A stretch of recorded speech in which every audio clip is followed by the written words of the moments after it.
See kokkuvõlditud kumm on minu jõusaal ja rohkem mul ei olegi vaja selleks, et olla tugev, treenitud, pingevaba, valuvaba.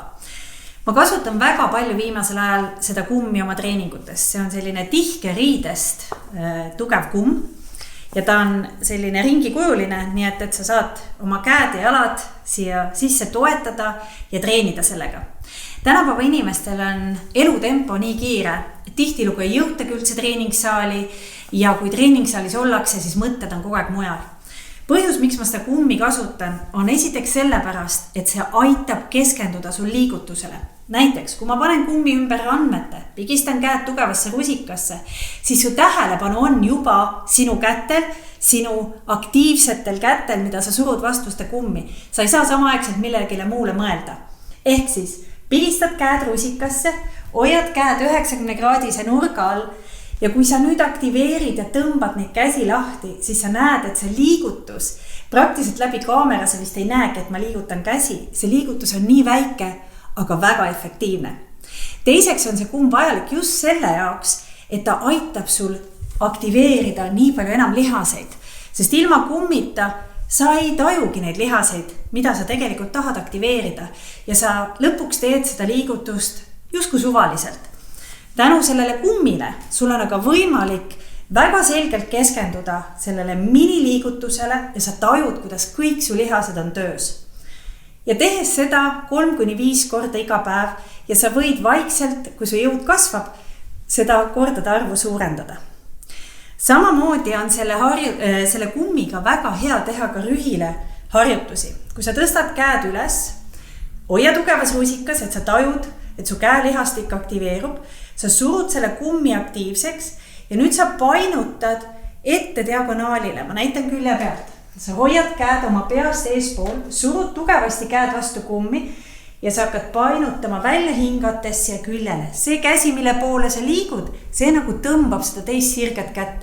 Jälgi, et sul küünarliiges on sirge ja painutad teisele poole. Seda võid sa teha ka istudes, kui on vaja kontorilaua taga. Et mõnusalt aktiveerida oma turi, vereringe, et mõistus läheks klaariks.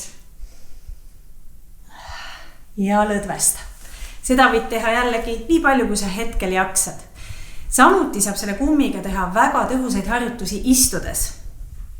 Kuna me istume tänapäeval väga palju tunde, kas kontorilaua taga, Zoomi koosolekutel, siis meil tihti jääb nii tuhar, alaselg, puusad jäävad kangeks.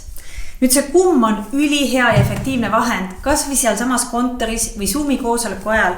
Aseta see kumm ümber oma reite, siia põlve õndla juurde. Ja isegi kui sul on seelik seljas, sa saad panna ta vaikselt seeliku alla, keegi pane tähelegi. Nüüd sirutama käed rippuvasse asendisse siia 2 poole tooli ja kui sa saad, sa võid aktiveerida käed vastu tooli. Kui sul on nagu käetoed, nagu kontoritoolis, siis sa võid ka toetada tugevalt küünarvarred siia tooli käetoe peale. Nii et sa tunned, et sa toetad oma ülaselga ja fikseerid oma keha justkui toetatud asendisse. Ja nüüd sa alustad väga lihtsalt ühe põlve avamist küljele. Hoia oma varvas maas ja avad põlve küljele. Ja sa tunned jälle selle kummi efektiivsust. Ta rakendab esiteks kogu su puusavöötmelihased, ta rakendab ka tuharat ja tegelikult hakkab ta rakendama ka sul alumisi kõhulihaseid. Nii et see on ülilihtne, ülitõhus viis. Jällegi, jõusaal sul taskust võtta. Ei peagi kontorist välja minema, kui selleks pole aega. Ja teed 10 korda ühest jalast ja 10 korda teisest jalast. Ja juba tunned, et see alaselg saab vereringet, siit tekib väike toonus ja kaob pinge ala seljast.